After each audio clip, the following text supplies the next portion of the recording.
In five. And it's live. So, Hello and welcome to the cell cycle in cancer. And today we're going to be talking about dysregulation and regulation. To start us off, we'll talk about the cell cycle. okay. Who wants to talk about the cell cycle? Take it Where's away. I can't see the screen. What you put the screen for the screen share? I did. Oh shit. Just go ahead and screen share. Have a little technical difficulties here. Bear with us, people.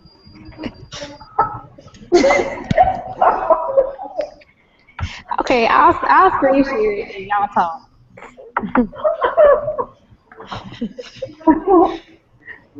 This is just a demo, right? Oh, there we go. It came up now. Can I see it? All right. How both of y'all got it? Oh, never mind. Wait, they both got it out. What? One of y'all got to take it down. All right. Can I see me? Oh shit. Now I see you look like you didn't like me. Okay, go ahead and talk. I'm trying to go to my next slide. You have to use the arrow at the bottom. Oh. But it's not. Look, Tiana, I swear. It's not moving. No. Oh Lord Jesus. I'm trying to tell you, it's something wrong. What's wrong with my working? You on screen sharing. Okay, how about I'll screen share for everybody. So like this. I can't see it. It's not moving. It's not doing anything. Okay, so Ashley, talk to us about the map. All right. Can you go to the next slide? Sure. All right. The MAT pathway regulates the cell cycle and activates the cell cycle. Activates the binding factor to the FP2 as the tyrosine kinase receptors signaling molecules CRP and SOS are responding to the doctor, and as a result, cardiac activation is in the memory. Next slide. What? You didn't tell her to change the slide. Oh, I don't know. Yes. Oh, yeah. Can we get our slides together first before we do?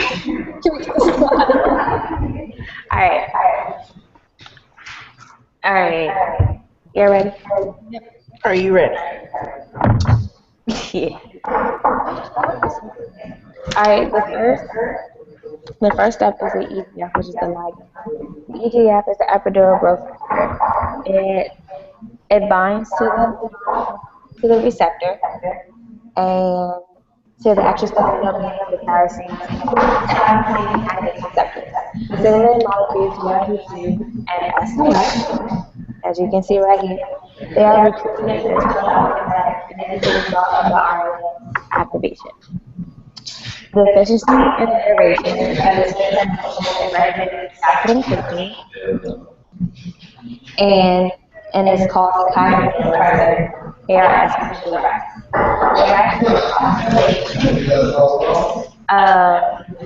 MK,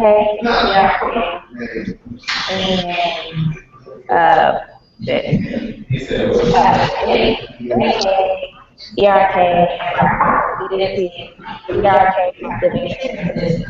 ERK activates neurotransmitters that mediate targeting that are activated by MST contribute to higher proliferation, which causes cancer and exponential cell growth.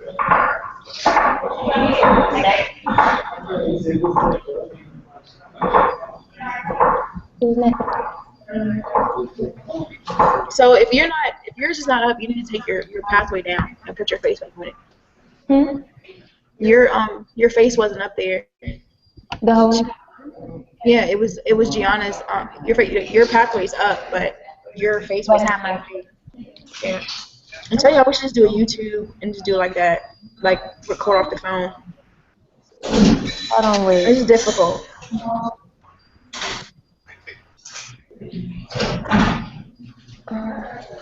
Oh, yeah.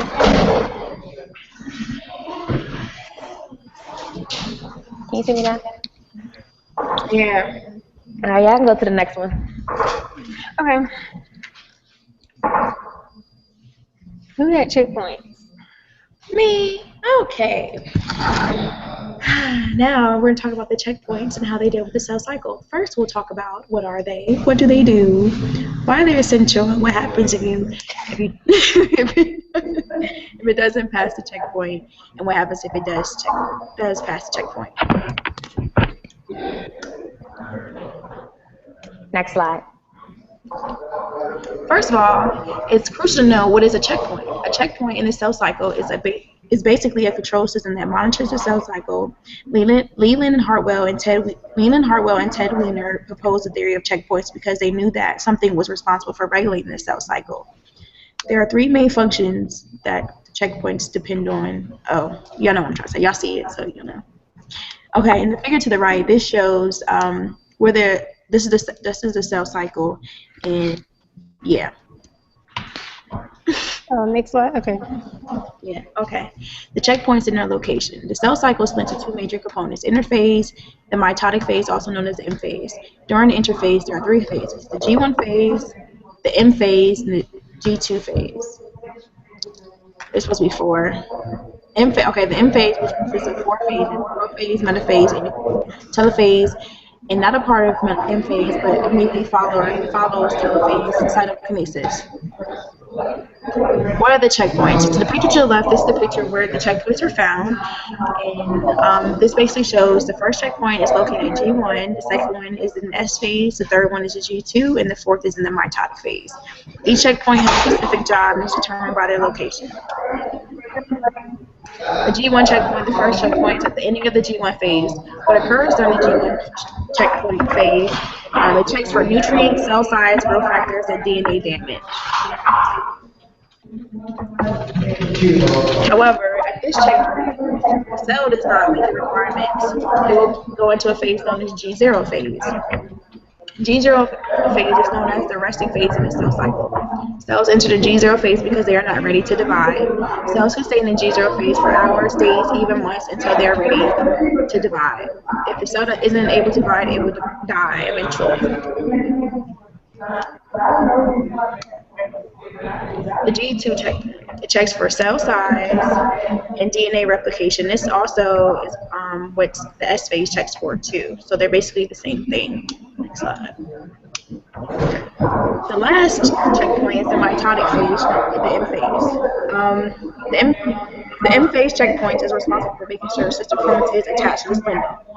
In the picture to the bottom, this is showing the spindle and where the sister chromatid is attached, which is straight down the middle. Next page, next slide. That brings us to tumor suppressors. What are tumor suppressors? What do they do, and where are they found? Tumor suppressors are found at the G1 checkpoint in the cell cycle. But it's important to know what a tumor suppressor is. A tumor suppressor function is to restrain cell proliferation and are found in the cell cycle. There are 5 broad classes: intracellular proteins, checkpoint control proteins that arrest the cell cycle, enzymes that help with DNA repair, proteins that promote apoptosis, receptors for secreted hormones. These 5 classes are the reason for how and why the cell cycle operates. Yeah, it's in the wrong button. Huh? Go ahead. Example of tumor suppressors. There are many tumor suppressors. The major tumor suppressor is retinoblastoma, RB. RB is a tumor suppressor gene whose function is to block E2F, a transcription factor. Retinoblastoma is relevant to the cell cycle because it controls progression from G1 phase to S phase. Next slide.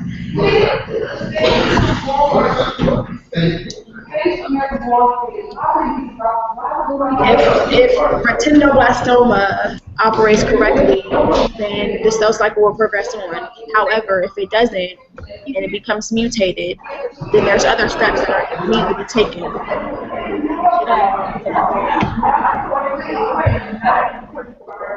It's not popping up.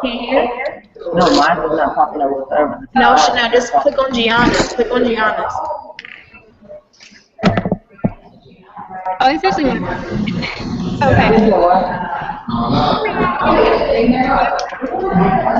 Well, mine is not popping up to look at hers. I know, that's not cooking.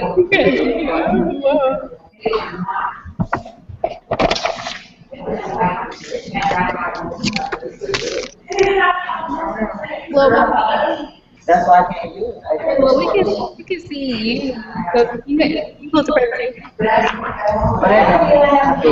Huh? Yes, I'm not.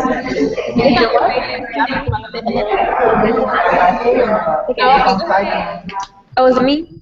Yeah. Okay. So, within the checkpoints, you have CDKs and cyclin.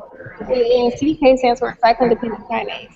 In order for this to become activated and regulate the cell cycle, it has to bind to the CDK cycle. This is done in phosphorylation band. There are also different classes of CDK cycle, and that is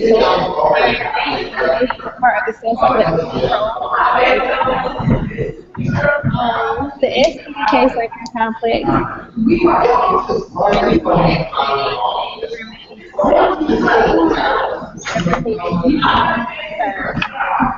it's a lot.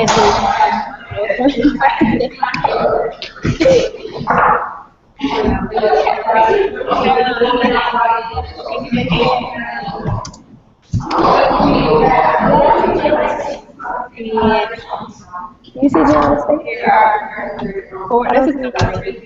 There are four different and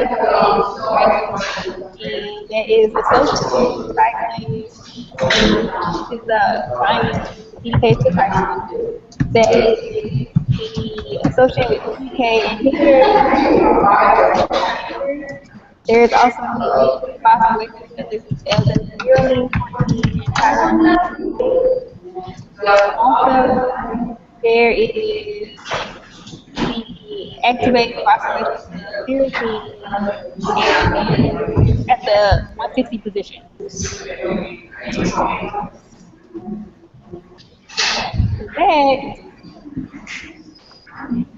That Regulations. it's very important to know how the cycle, because this is what allows for the 2 points to occur, and it makes the cycle. So the frequency can remain constant throughout the entire cycle. It's also to fluctuate based on the phase of the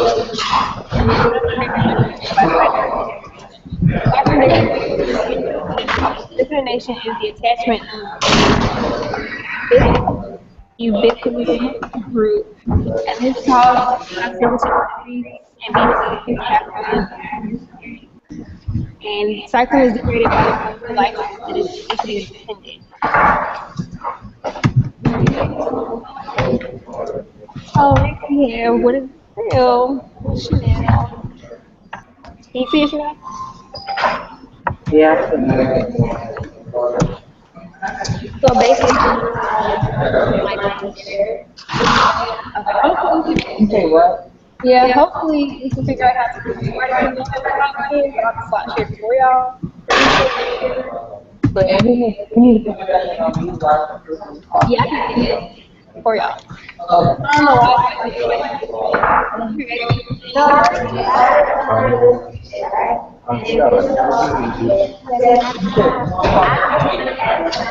What is the cell cycle?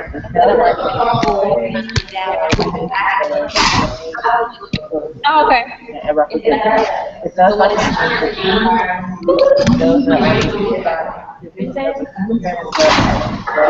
Okay.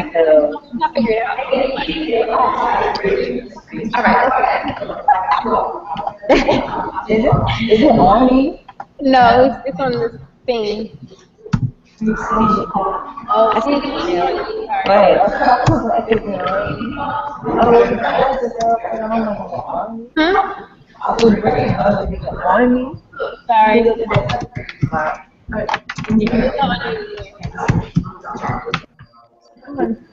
That's you. What does it sell? The sales cycle is. Oh, I'm sorry. My bad. My bad. Yeah, four phases of the cell cycle. The first phase is G phase, which is the longest part of the insert You sound so and the period. boring.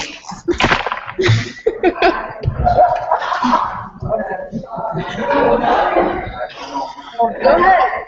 Just be happy. But your I think you have bad connection because your I camera is have working. that connection, like this is not working. I think I need to just restart my computer. Remember that day I have to restart it, it needs to restart. Well, if you have bad connection, make sure you have the document open like in two windows. That way you can see because it's coming through clear to me. Like you're not glitching nothing. All right, go ahead. Oh. The S phase is the phase where DNA replication begins, and the G phase is all of the organelles inside the cell that are replicated in order to portray mitosis. These two pictures on the right are showing the phase one of G phase and S phase and phase two of two. And G phase one is the charge of making a very important decision of in the cell cycle is in part to determine whether the cell will be able to divide again. The purpose of the process is to produce like similar daughter cells throughout the phase. The cell growth continues through the S phase as well as the rate of the synthesis of the number of proteins and enzymes that are involved in DNA synthesis. Phases occur with actin. You looking at me.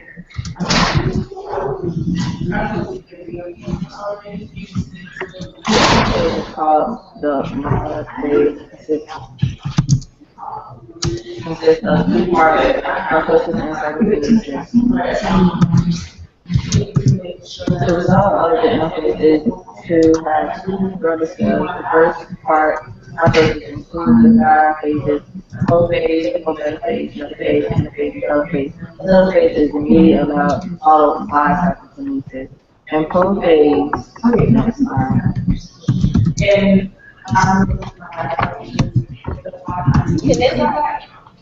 Okay. it's messing up again. Oh, Your mind's okay.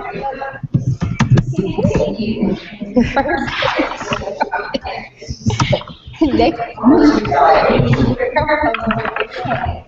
and the it's after that, so 40 anaphase characterized by two chromosomes. Anaphase A and anaphase B is the pulling apart of the chromatids to snap some chromosomes. That is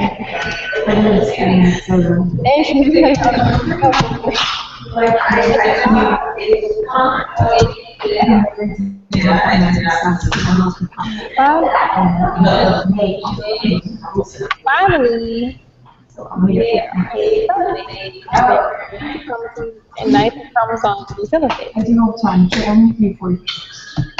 What is a proto-oncogene? I think he was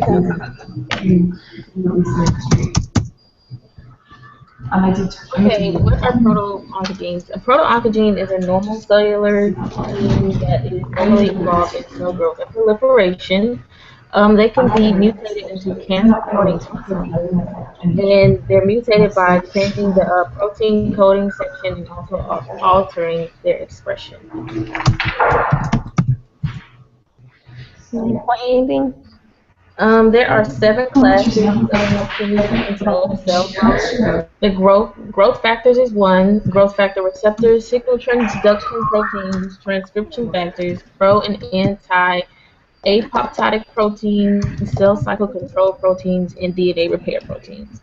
Mutations changing the structure or the expression of proteins in classes 1 through 5 or generally give rise to dominantly active oncogenes. And that is described here in the picture of all the 7 types of proteins that can potentially become cancerous oncogenes.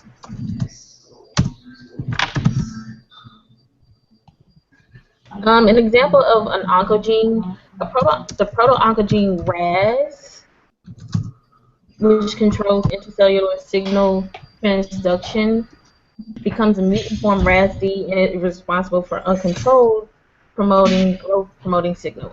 And the proto-oncogene MYC, which encodes for transcription factors, once it becomes mutant, is responsible for increased production rate, and gene expression is altered by giving rise to tumor formation.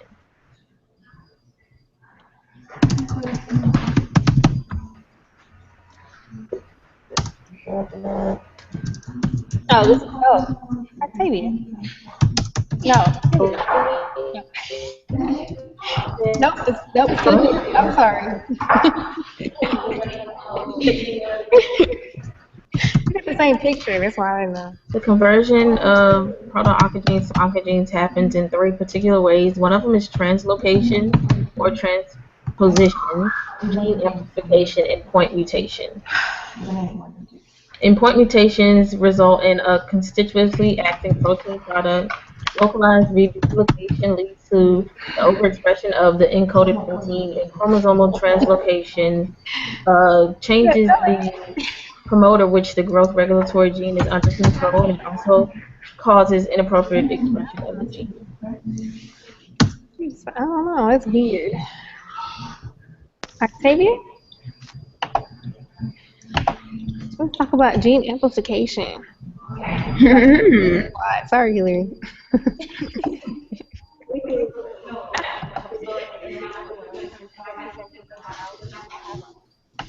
I don't know, y'all can decide that. Octavia said she had slides about the different kinds of mutations too. Do you want to just talk about, I don't know, y'all can discuss it, I don't know. Okay. All right. Octavia, give some information about gene amplification.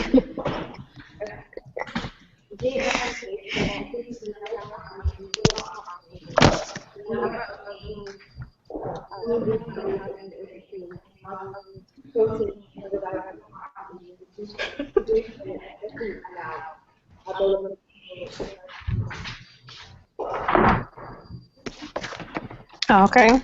You can't see it? Oh. Okay. Well, you just got to okay, point mutations. That's the simplest way to convert a proto-oncogene to an oncogene.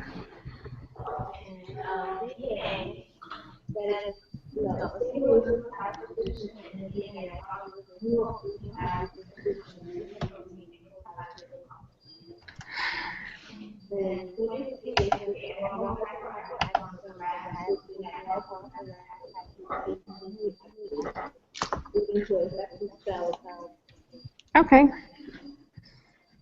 I don't know what slide I'm supposed to be on. Oh, you talking about local DNA rearrangement? Okay, you ain't gonna talk about it. All right. Can you see? Oh, you see yourself? Oh. Sorry, I didn't realize that. You see it now? Sorry. That's my fault. Oh.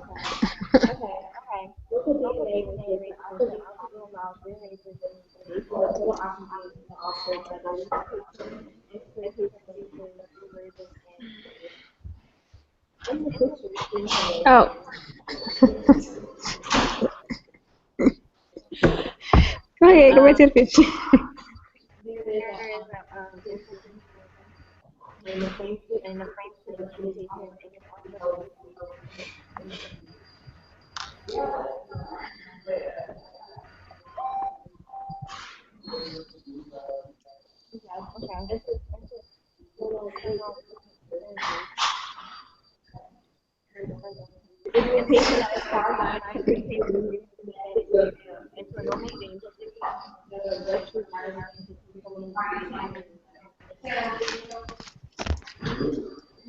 What's this? Whose picture is that? This your picture? What is, Actually, I had words.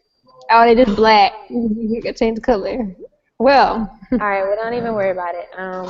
Whoa. Go back to next. I'll go back to Yeah, that. no. Keep going. I'll go forward. Yeah, keep going. Okay. Now I can explain this. Moving on, right? All right. Tumor promotion. I'm sorry. The development of cancer is viewed in a multi-step process at a cellular level. Once cells become more abnormal, they release growth factors and digestive enzymes. Initiation is the first step of cancer development. During tumor initiation, the nerve cells are converted into a precancerous state. It relates to DNA mutation. Once an initiator has altered the cell, it becomes vulnerable to the effects of the promoter's promotion due to a gradual process requiring prolonged and repeated exposure to a promoting agent.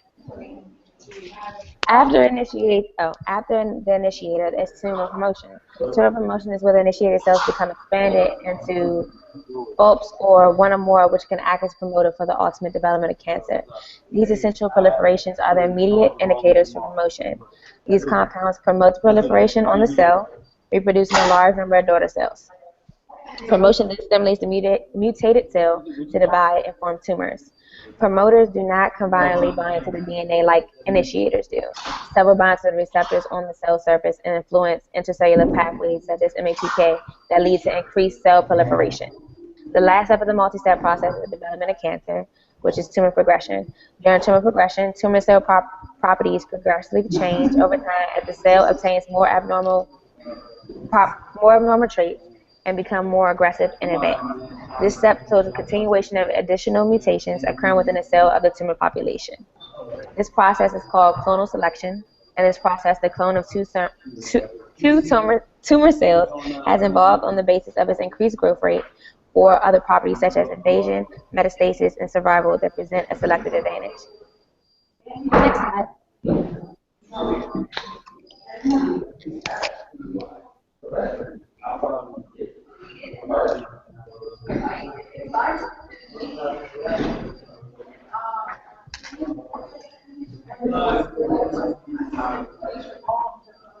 Oh, who wrote this? This not you, Ashley? No. Oh, okay. Cool. Next slide. Oh, implications and conclusions. So to begin, ultimately, what we learned about this paper and this topic is that there is an interdependency and overlap of the cell cycle in cancer and the deregulation of cell cycle at the cellular level and the mutation at the genetic level. And what we also realize is that with this, there are implications that show us that there can have an effect on research and different types of treatments. I don't know what I just said. So, to begin, there is a connection to epigenetics, specifically cancer epigenetics. So, epigenetics is the changes in the DNA sequence that is not caused by a mutation. Mechanism of epigenetics can cause silencing of tumor suppressor genes, specifically DNA methylation. Mutations caused by DNA methylation through epigenetics is just as common as mutations that are inherited and causing cancer. So this is a very significant thing to consider, and it's very important to think about when we're looking at cancer. Sure. Also, this shows us that there's significant research every day on proteins that regulate the cell cycle, specifically the WEE1 protein kinase. The research on medulloblastoma targeted WEE1 as a possible therapeutic target, and this was done through the use of siRNAs, which, when they were used, the WEE1 was knocked down, and therefore pointed out that it's important for possible causes of medulloblastoma. Whoa. Do you see that? Oh. Yeah, I saw that. Next. That's it? That's it. Thanks for our presentation. I really appreciate it. Faison, we need a B.